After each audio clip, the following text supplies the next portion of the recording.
No Acre são 7h mais 9 minutos. Já estou de volta com o terceiro bloco do Bom Dia Rio Branco desta terça-feira, hoje 14 de novembro, agradecendo sempre a sua audiência, a sua companhia.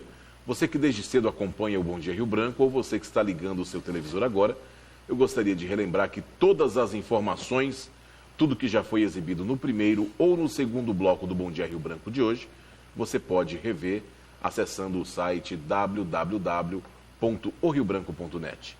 Conforme eu anunciei antes do intervalo comercial, eu converso agora com o Coronel Ulisses, ele que é pré-candidato ao governo do Estado nas eleições do ano que vem, as eleições de 2018.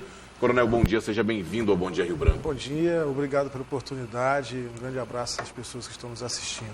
Coronel, o senhor antes era candidato a deputado estadual e agora é candidato ao governo do Estado. Por que essa mudança tão rápida de concorrer ao cargo mais alto do Estado, vamos dizer assim? Não foi algo forçado, não foi algo que partiu de mim. Eu realmente estava conversando com algumas pessoas e dizendo a necessidade que nós tínhamos de ter um candidato a deputado estadual que defendesse a bandeira da segurança. E quando nós conversávamos com essas pessoas, sempre dizíamos que uma das principais causas da grande violência que nós temos no nosso Estado é a falta de emprego.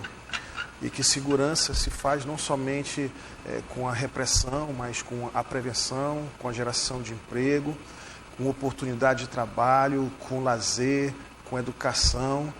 E as pessoas ouviam isso e diziam, olha, na verdade o senhor não tem que sair para deputado, não, tem que sair para governo. E a gente começou a verificar que havia um clamor da sociedade, principalmente pela questão da segurança, e nós somos vistos dentro das redes sociais e em alguns segmentos da sociedade, como oportunidade de tentar uma candidatura a governo, porque elas começaram a pedir. Então, algumas pessoas, por exemplo, nas redes sociais, começaram a dizer, não, o senhor tem que ir para governador, e isso começou a pegar. E sem que nós disséssemos que éramos candidato a governo, o nosso nome foi lembrado em pesquisas para governo de maneira espontânea e numa pesquisa induzida, saímos com 6%. E isso nos deixou surpreso, logicamente, porque nós já tivemos vários candidatos a nível do Brasil e até mesmo aqui do Acre, que conseguiram chegar a comandar o Estado, ao governo do Estado, e saíram com 2%, com 3%. Isso tem sido normal até por uma questão de necessidade de mudança. Mas cada eleição é uma eleição diferente? Com certeza, eu compreendo totalmente. Mas sei que, diante da conjuntura e do cenário que nós temos atualmente, o nosso nome está bem cotado, principalmente pelo principal anseio da sociedade, a segurança. A segurança tem que ter comando. Hoje, o nosso Estado está sendo governado pelas facções. E nós precisamos de uma pessoa que assuma o comando desse Estado e venha diminuir esses índices de criminalidade. Você mesmo, nós estávamos conversando aqui, você mesmo foi vítima de roubo, né? Isso está normal. Hoje, antigamente era algo esporádico. Agora a pessoa vem de bicicleta e leva seu celular e se você não quiser entregar, ele te mata. Não tem mais horário. Não tem mais horário, qualquer horário tá valendo, né? Nós temos aí uma situação de violência, um homicídio, pelos números aí dá quase um homicídio por dia. Então nós estamos num nível que não dá para nós esperarmos mais essa estagnação do poder público. Coronel, quando o senhor faz duras críticas à segurança pública, o senhor fez parte da gestão aí da segurança pública no governo do Tião Viana, inclusive era da cozinha da casa dele, podemos dizer assim. Como é que o senhor vai poder, numa possível candidatura ao governo do Estado, rebater tudo isso, uma vez que o senhor fez parte de parte do processo? Olha, quando você fala que eu sou da cozinha dele, você quer dizer que eu tinha proximidade com ele. Porque, bem próximo. Porque eu nunca fui na cozinha dele, eu nunca fui na casa dele, eu nunca participei de nenhuma festa e nenhum momento de lazer onde eu estivesse presente e ele também presente. Pelo contrário, o nosso relacionamento sempre foi profissional. Ele é o governador do Estado, ele é o comandante em chefe da polícia, por força da lei, por força da Constituição. Eu simplesmente, como coronel, sou subordinado a ele. Qualquer foto que tenha minha ao lado dele foi em razão da minha função. E sim, eu fui comandante do policiamento da capital em 2014, 2015, onde nós tivemos os melhores índices dos últimos anos. Como subcomandante, que é um cargo de confiança, eu fui alçado, não porque eu tinha amizade com ele, pelo contrário, porque eu tenho a competência necessária e o conhecimento técnico necessário para exercer a função. Me preparei a vida toda para isso. Quase 30 anos de polícia, fazendo curso em vários países. Então eu digo para você o seguinte, não dava tempo de fazer isso em 9 meses. Aliás, mesmo nos 9 meses que nós ficamos, apenas 9 meses que eu fiquei no subcomando, nesses 9 meses eu fui condecorado como o melhor policial do ano no Rio de Janeiro, exatamente porque criei uma operação chamada Operação Saturação Máxima, e essa operação, quando estava na rua, o local ou a área onde a operação estava acontecendo, o índice de criminalidade era 0. Se nós tivéssemos os recursos necessários, não só recursos e meios materiais, mas também recursos envolvendo a estrutura de viatura, de gasolina, de motos e até mesmo de efetivo, essa operação poderia ter sido ampliada e nós teríamos os índices de criminalidade baixos. Quando eu saí do comando, que eu entreguei... Inclusive o senhor pediu demissão, foi o senhor que pediu demissão. Eu pedi. Em dezembro de 2016. Pedi. Por que o senhor pediu demissão? O senhor não concordava com algumas ações? Ou existiam ações que precisavam ser feitas que não eram autorizadas pelo chefe do executivo? Seria isso? As ações não eram autorizadas, outras não tinham recursos e nem meios necessários para que nós pudéssemos dar continuidade. A título de exemplo, esse tipo de operação que dava resultado, que foi acabado, tá? Depois que eu saí, acabaram, porque foi algo que eu criei, então tiraram. E isso é prejudicial para a sociedade. Porque se houvesse continuidade disso, com certeza nós não estaríamos amenizando o que nós temos aí. Porque, na verdade, hoje complicou porque eles dominaram tudo. A polícia é o anteparo para evitar o caos. Né? Os nossos policiais são heróis, porque eles trabalham sem os recursos necessários e outra coisa, falta efetivo e aí eles são sugados nas suas horas de folga, trabalhando de maneira excessiva. Então tudo isso fez com que nós verificássemos que nós estávamos dando soco em ponta de faca. E outra coisa, ainda queriam que nós fôssemos obrigados a ficar passando alguns tipos de informações de que estava tudo bem, de que está tudo uma maravilha, né? Manipulação de dados, né? Estatísticos, isso eu bato sempre na minha página. E por último foi quando os nossos policiais, mesmo sem os recursos, trabalhando excessivamente, recebem do governo como resposta a falta de reconhecimento. Qual foi a falta de reconhecimento? Retira a etapa de alimentação de todos os policiais, um valor acima de R$ 790 de todos os policiais. E nós não poderíamos aceitar. Ainda queriam que eu fosse também dizer que isso era aceitável, porque tinha vindo da justiça. Olha, nós temos uma PGE que o senhor iria contra a sua classe? Jamais eu vou estar contra a minha tropa. Essa era a proposta. Jamais. Vou ficar sempre do lado da minha tropa. Agora, coronel, o senhor, por ser militar, o senhor não tem partido político, não está afiliado a nenhum partido político ainda. E o senhor pode decidir essa filiação nos 45 do segundo tempo, podemos dizer assim.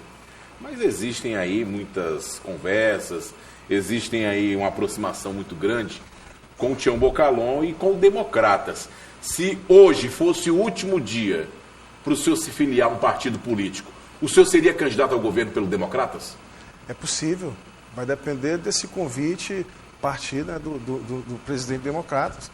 O Tião Bocalon é uma pessoa que tem credibilidade, é honesto, foi prefeito várias vezes, não responde a nenhum processo de corrupção. Mas vocês têm andado muito juntos, esse convite ainda não aconteceu? Sim, nós estamos analisando. Até porque eu tenho uma situação de acordo também com o Bolsonaro a nível de Brasil. O senhor teve com o Bolsonaro recentemente, sim, né? Ele vai estar vindo aqui no Acre para fazer uma palestra sobre desafios da segurança, que é a nossa bandeira, né? E aí nós vamos estar trabalhando isso. Mas eu digo para você que para mim é uma honra caminhar com os democratas, principalmente na pessoa do Bocalon. O Bocalon já era para ter sido governador desse estado, foi roubado, literalmente, nós sabemos disso. a máquina federal, estadual e municipal sendo utilizada para tirar uma candidatura legítima. Então nós temos que pesar muito isso, é uma pessoa que nós queremos sim do nosso lado. E hoje nós temos já uma boa aliança com os democratas. O Patriotas, que é o partido do Bolsonaro, está nesse projeto. E nós temos ainda também o Livres, o antigo PSL, na pessoa do presidente do Rodrigo Pires e do Emerson Jarudi também. Estamos caminhando nesse caminho. Temos o deputado Alan Henrique, que também está caminhando ao nosso lado pelos democratas. Então nós temos um time de pessoas novas que têm a vontade de mudar esse Estado. E mudar de maneira radical, sendo com agente de transformação realmente de uma política que está estagnada e que pode crescer. Tem tudo para crescer. O nosso Estado ele tem tudo para produzir, para gerar emprego, coisas que nós não temos visto durante muito tempo. Dentre todas as suas propostas de um possível governo, excluindo, claro, a segurança, que o senhor já falou aqui, que outras prioridades, o que mais que o senhor acha que pode ser feito, que pode ser mudado na atual situação do nosso país e principalmente do nosso Estado? Olha, no nosso Estado nós temos que gerar emprego. Seria a produção, então, como o senhor falou agora? A produção, nós podemos... como eu falei aqui na questão de um agente de transformação, nós tivemos um governo importante há muito tempo atrás, o governo de Vanderlei Dantas, ele foi um agente de transformação. Então, ele deu os primeiros passos, investir na atividade agropastoril, e, de repente, isso foi quebrado por uma política de florestania que nos empobreceu. A política de florestania tornou cada dia o acreano mais pobre. Uma política falida, que veio pelo governo que está aí atualmente, e nós queremos mudar totalmente isso. Nós queremos, sim, investir na parte de agronegócio, investir na agricultura familiar, principalmente no que tem a ver com a produção de hortifruti. Eu estive no supermercado do Araújo ontem, está R$ 9,00 o quilo de limão, R$ 6,00 o quilo de maracujá. Isso dá para plantar aqui, numa agricultura familiar, a título de exemplo, logicamente, né? Estivemos ontem na Federação da Agricultura, com certeza eles nos passaram muitas informações do que dá para ser utilizado. Nós temos um planejamento, o zoneamento econômico diz onde nós podemos plantar, onde nós podemos produzir. Nós temos sim que viabilizar situações onde a questão do nosso Código Florestal tenha que ser alterado ou até mesmo tem que fazer, às vezes, vista grossa para que o nosso Estado possa crescer, como aconteceu em Rondônia e como aconteceu no Mato Grosso. O senhor acredita que o militarismo no Brasil está em alta por conta do alto índice de violência? Acredito que essa é uma das razões, mas acredito também que tem a ver com a questão da falta de controle, né? Nós perdemos o controle da questão da autoridade, da ética, da moralidade, e as pessoas veem, às vezes, no militar, esse tipo de característica que nós prezamos muito desde do nosso início da nossa carreira. E o senhor também acredita que um chefe de executivo, ele deve controlar tudo, ele deve estar por dentro de tudo para poder fazer uma boa gestão e um bom governo? Eu acho que ele tem que ter uma visão holística, né?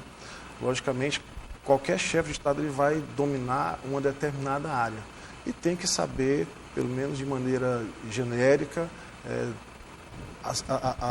os outros problemas, né, que envolvem a questão de governabilidade, e a partir daí trazer pessoas que têm conhecimento específico e técnico para assessorar e conseguir desenvolver o trabalho que é necessário. Agora, na atual situação que o Brasil passa hoje, nessa crise econômica que o Brasil vem atravessando há vários anos, o Bolsonaro, que seria o seu candidato a presidente da República, deu uma declaração de que não entendia de economia. E mesmo assim o senhor vai defender a candidatura dele aqui no Estado?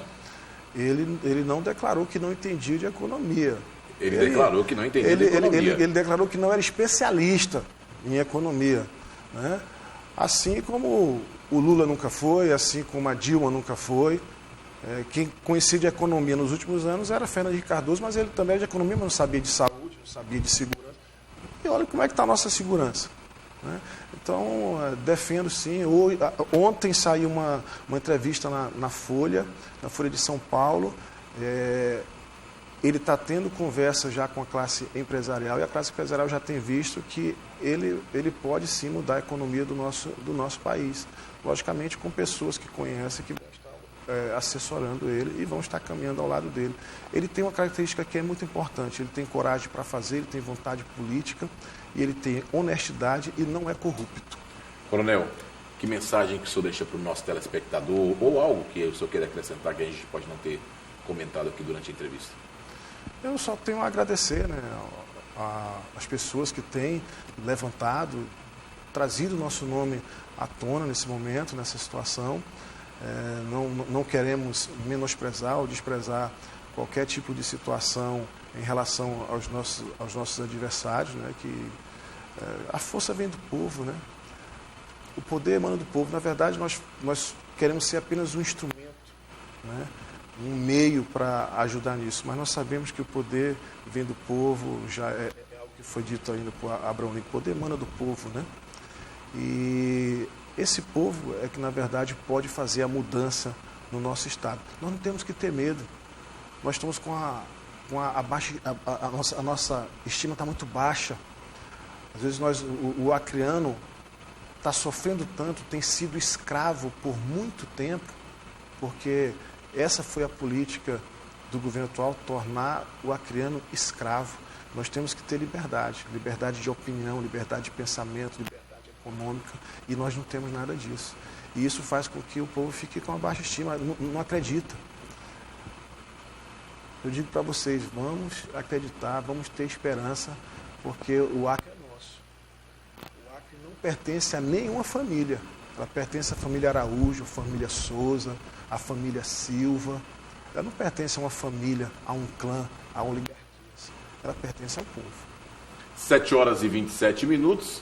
E com isso eu termino o Bom Dia Rio Branco. Eu conversei aqui com o Coronel Ulisses, ele que é pré-candidato ao governo do estado. Coronel, obrigado por sua vinda e volte sempre. Eu que agradeço. Obrigado.